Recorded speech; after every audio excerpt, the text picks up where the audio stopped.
आप सब लोगों को मेरा नमस्कार। इस वक्त देश बहुत गंभीर संकट से गुजर रहा है। पूरे देश में एलपीजी गैस जिसे हम बोलते हैं, जो घरों में खाना बनाने के भी काम आती है, रेस्टोरेंट में, इंडस्ट्री में, तरह तरह से लोग इसका इस्तेमाल करते हैं। एलपीजी सिलेंडर का, गैस का, इसकी देश में भारी किल्लत हो गई है। और उसका कारण है कि पूरे देश में जितनी डेली प्रोडक्शन होती है उसकी 50% प्रोडक्शन कम हो रही है, 50% प्रोडक्शन कम हो रही है। ये कैसे, मैं आपको थोड़ा समझाता हूँ। हमारे देश में जितनी एलपीजी की खपत है उसका 60% इंपोर्ट होता है, और उस 60% इंपोर्ट का 90% स्ट्रेट ऑफ हर्मुज से आता है। और स्ट्रेट ऑफ हर्मुज अब इंडिया में जितना आता था इंडिया के लिए बंद हो गया, तो 90% इंपोर्ट्स कम हो गए हैं। तो लगभग 50-55% प्रोडक्शन हमारे देश की एलपीजी की कम हो गई है। इसका सबसे ज्यादा खामियाजा इस वक्त इमीडिएटली रेस्टोरेंट्स और होटल बर्दाश्त कर रहे हैं। सरकार ने आदेश जारी किया है कि रेस्टोरेंट और होटल्स को एलपीजी गैस मुहैया नहीं कराई जाएगी। रेस्टोरेंट्स एंड होटल्स एलपीजी की स्टॉक नहीं रख सकते, वो उसको स्टोर करके नहीं रख सकते क्योंकि सेफ्टी कंसर्न्स होते हैं। तो जितने एलपीजी सिलेंडर उनको रोज चाहिए होते हैं उतनी डेली की डेली उनको सप्लाई की जाती है। तो अब एकदम से अगर एलपीजी बंद हो गई तो उनके पास तो 2 दिन का भी स्टॉक नहीं है, 1 दिन का भी स्टॉक नहीं है। इसकी वजह से अब मुंबई में 20% होटल और रेस्टोरेंट बंद हो चुके हैं, और लगभग अगले 2 दिन के अंदर 50% रेस्टोरेंट और होटल बंद होने जा रहे हैं। तमिलनाडु में लगभग 10,000 होटल और रेस्टोरेंट्स बंद होने की कगार पे हैं। पंजाब और दिल्ली एनसीआर में हजारों होटल और रेस्टोरेंट्स आने वाले कुछ दिनों के अंदर बंद होने जा रहे हैं। और ये पीक वेडिंग सीजन है, शादियों का सीजन है।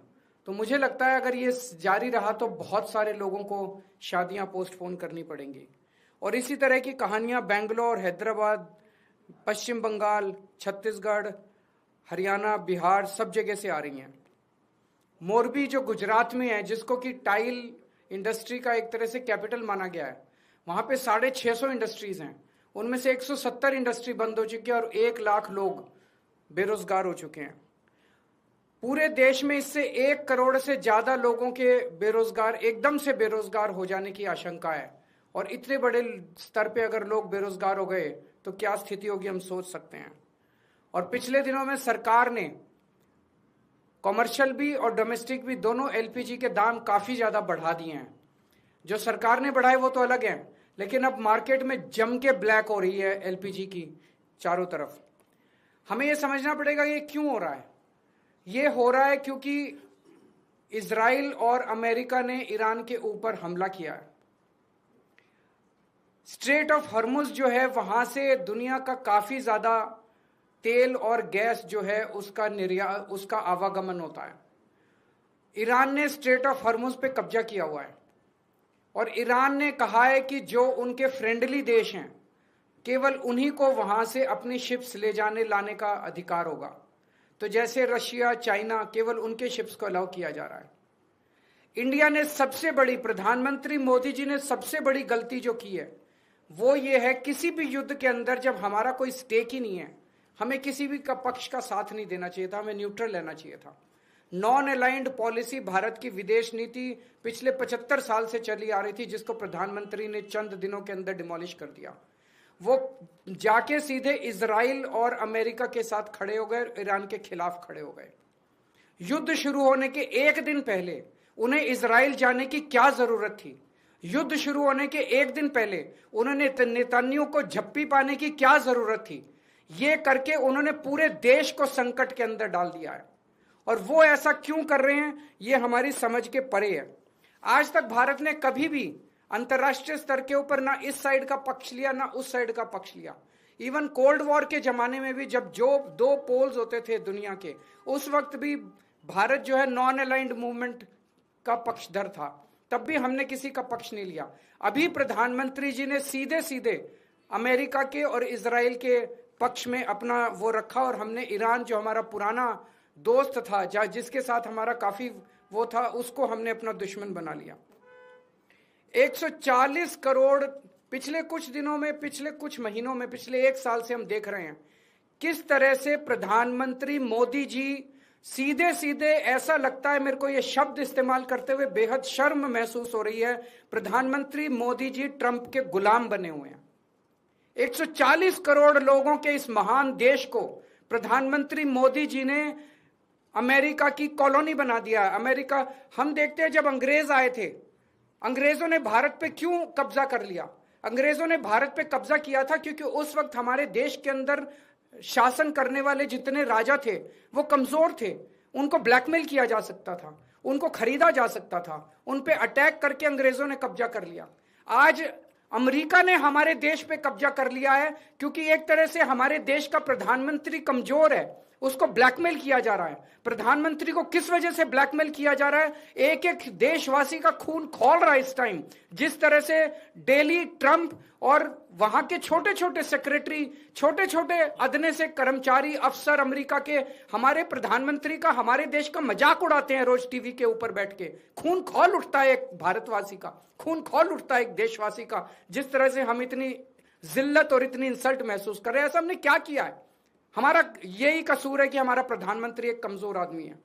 जो आदेश देते हैं ट्रंप, सर झुका के, जी हजूर करके हमारे देश के प्रधानमंत्री उसको मान लेते हैं। ट्रंप ने कहा अपनी कॉटन ड्यूटी, जो अमेरिका से कॉटन आएगी उस पर ड्यूटी 0 करो। प्रधानमंत्री ने कहा जी हजूर, करते हैं, और कर दी। भारत के सैकड़ों लाखों किसान इसकी वजह से बर्बाद हो गए, लेकिन उन्होंने ट्रंप की सुनी। ट्रंप ने कहा रशिया से ऑयल खरीदना बंद करो, मोदी जी ने कहा जी हजूर, करते हैं। रशिया से ऑयल खरीदना बंद कर दिया। 8 लाख करोड़ रुपए का सालाना नुकसान हुआ इसकी वजह से देश को, 8 लाख करोड़ रुपए का। क्यों किया?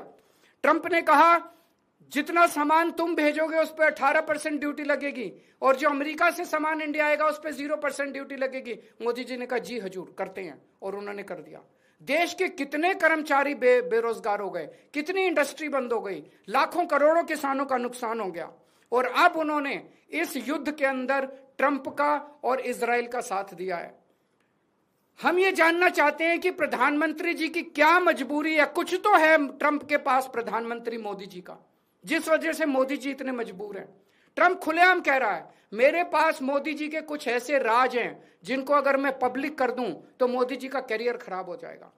अगर मोदी जी को लगता है कि कुछ ऐसी शर्मनाक बातें हैं ट्रंप के पास जिनको पब्लिक में आने से उन्हें नुकसान होगा, वो इस्तीफा दे दें, पर देश के साथ खिलवाड़ ना करें। कोई और बच जाएगा प्रधानमंत्री। अगर उन्हें अपने जो उनके सीक्रेट्स हैं ट्रंप के पास, उसके पब्लिक होने से डर लगता है, वो इस्तीफा दे दें, पर देश को बर्बाद ना करें। 1947 में हमारा देश आजाद हुआ, उस वक्त हमारा देश इकोनॉमिकली और कई चीजों में बहुत कमजोर था। इसके बावजूद पूरी दुनिया में भारत की एक इज्जत थी, पूरी दुनिया के अंदर भारत का सम्मान होता था। 1971 में जब सीधे सीधे अमेरिका ने धमकी दी थी इंदिरा गांधी जी को, तत्कालीन प्रधानमंत्री को, कि अगर तुमने पाकिस्तान पे हमला किया तो अमेरिका भारत पे हमला कर देगा। इंदिरा गांधी ने अमेरिका की एक नहीं सुनी, हमने पाकिस्तान पे हमला करके बांग्लादेश को आजाद कराया।